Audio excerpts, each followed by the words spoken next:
Hello, I'm Audrey, and I'm 30 years old. I spend my days at home with my two wonderful kids. Overall, life has been going well.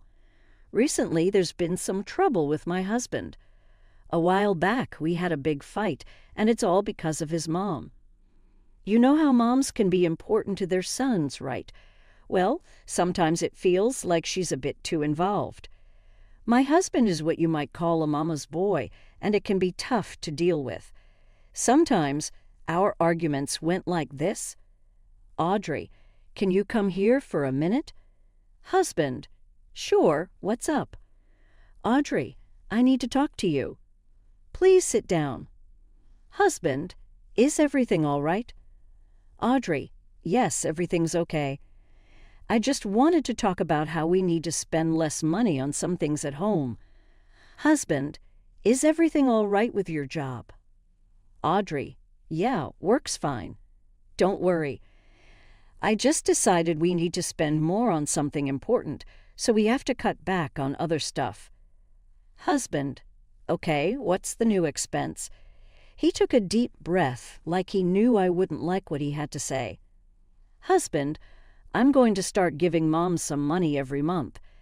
It won't be a lot, but she's getting older and needs some extra cash.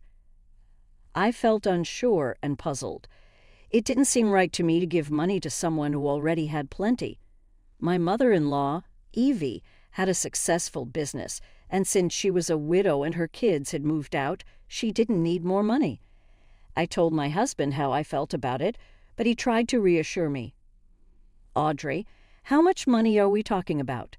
Husband, don't worry about it. Excuse me, I'm the one managing the household, so I need to know. How much? Husband, I'm going to send her $4,000 every month. I was shocked. $1,000 a month seemed crazy to me, considering that's what many people spend in total each month. He'd be giving her all that money for basically nothing. I tried to argue with him, saying it wasn't possible, but he wouldn't budge. Our argument got so bad that we ended up sleeping in different beds. That night, we're well off, but I always try to be smart with our money so we don't waste it. Giving someone $4,000 a month for no good reason, just because she's my mom and I love her, that adds up to $48,000 a year.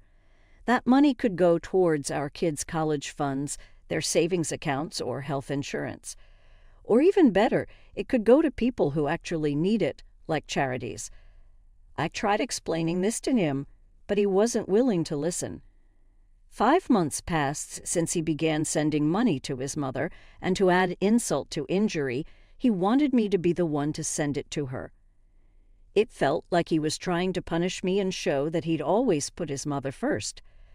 But thankfully, his arrogant behavior wouldn't last forever. I stumbled upon something shocking. It all began when my mother-in-law visited us 3 months after she started getting the allowance. Mother-in-law, hello F, how's my favorite daughter-in-law? Audrey, I'm doing well, thank you. How about you? Mother-in-law, oh, I'm feeling so much better ever since Luca started sending me money. I was struggling a bit before, you know. The business wasn't doing as well as I hoped, but I didn't want to ask for help. I guess Luca just sensed it. It's like our special mother-son connection.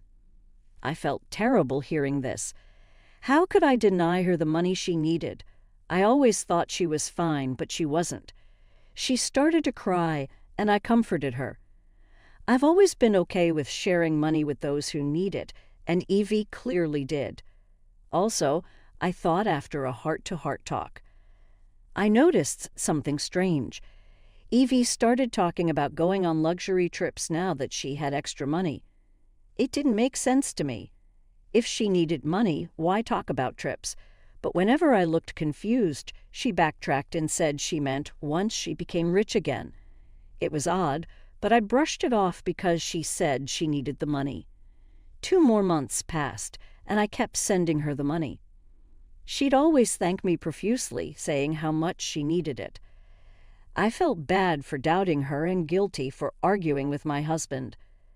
Unfortunately, we started feeling the effects of less money in our household. It's tough to change your routine, but still I tried to cut back wherever I could, and we managed to get by. Then one night I came across a text from his mother while cleaning my husband's office. Curiosity got the better of me, so I read it. "Hey Luca, hope you're doing well. Could you increase my monthly allowance? I want to enjoy some extra luxuries." I was stunned. How could she ask for more money when she already gets enough to cover the average monthly expenses of a single person in America? Remember, she's a healthy, capable 65-year-old widow who lives alone. So why did she need more money, especially for luxuries? It didn't add up. My sympathy for her was fading, and I couldn't resist the urge to find out more. Ignoring the email from his mother on my husband's computer, I started searching through the family finances. Unfortunately, I didn't find any evidence of wrongdoing. So I decided to come up with a plan. Me? Hi, Audrey. Everything all right? Friend, why are you calling so late? Me? Hello, Evie. I hope everything's okay with you. Mother-in-law. Oh, I'm managing, but honestly, it's been tough. Sometimes I struggle to afford even basic things like toiletries. I'm really grateful to my son for helping me out. Anyway, I was thinking, would you like to come over for tea tomorrow? Me, tea sounds wonderful. Thank you for inviting me. You know, things have been tight for me too. Sometimes I can't even afford tea, so it would be nice to have some with you. Mother-in-law. Oh, it'll be my pleasure, Evie. Just come over, and we'll have a nice afternoon together. Me? All right then. See you soon. Bye-bye. With that, I hung up, preparing for my plan. The next day, Evie came over, and we had a lovely time. As we were chatting during our afternoon tea, Evie excused herself to use the bathroom. This was my chance to snoop around. I quickly went through her purse and found her phone, which was unlocked. I opened her banking app, determined to uncover the truth about her financial situation. Women's intuition rarely fails, and I stumbled upon some shocking news. With my suspicions growing stronger, I delved into her financial records, expecting to find evidence of financial struggle. However, nothing could have prepared me for what I discovered.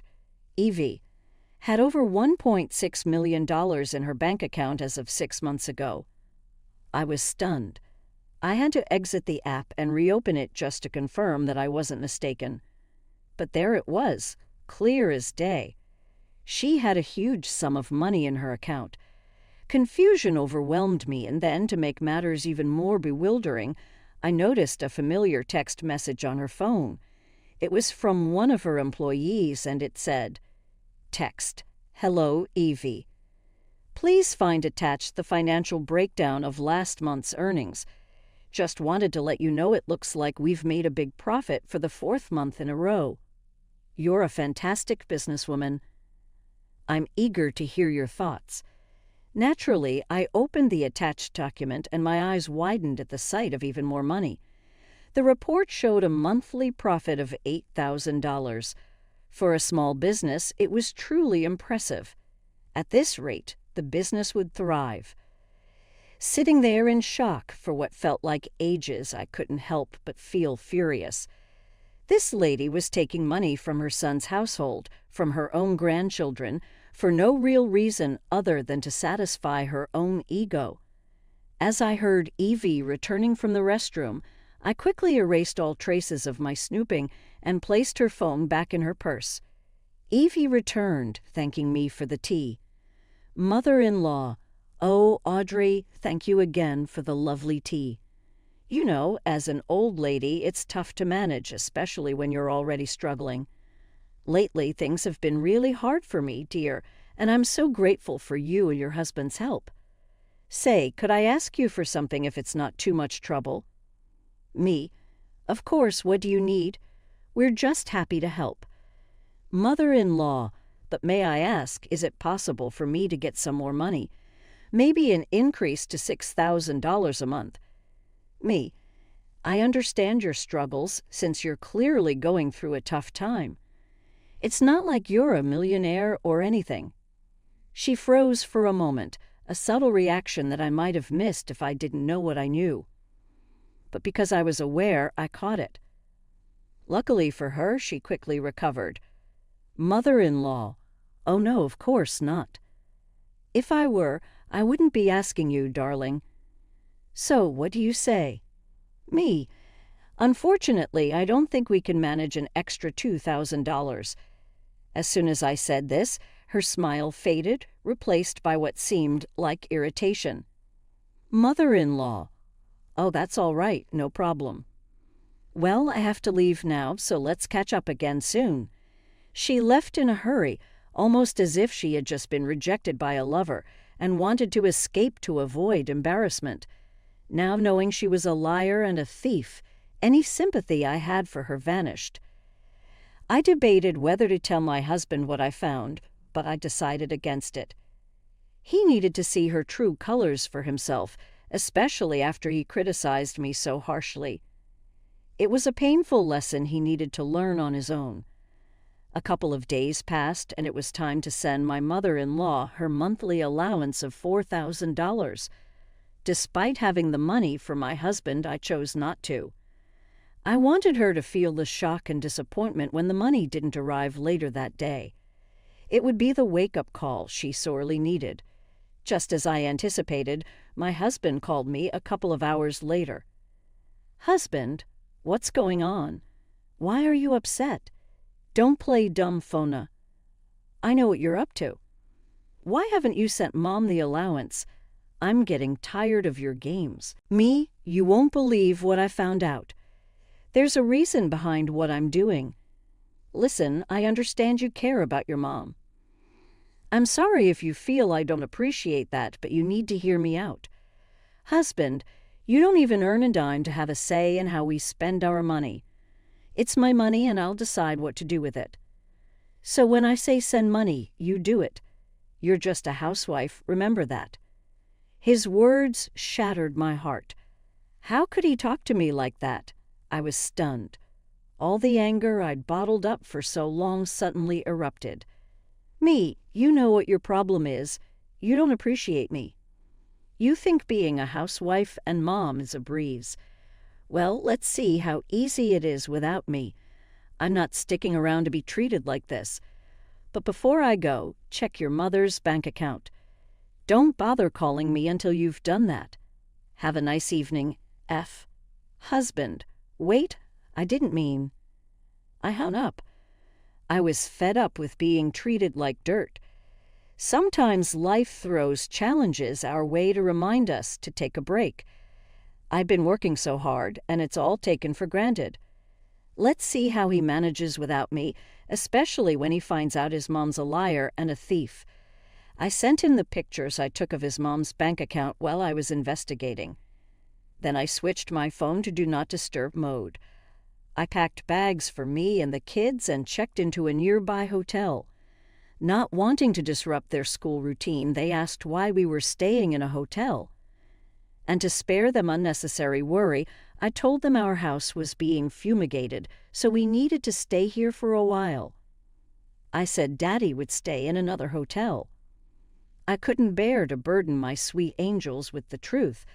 They didn't need to suffer when I was already struggling. I needed to heal for them first.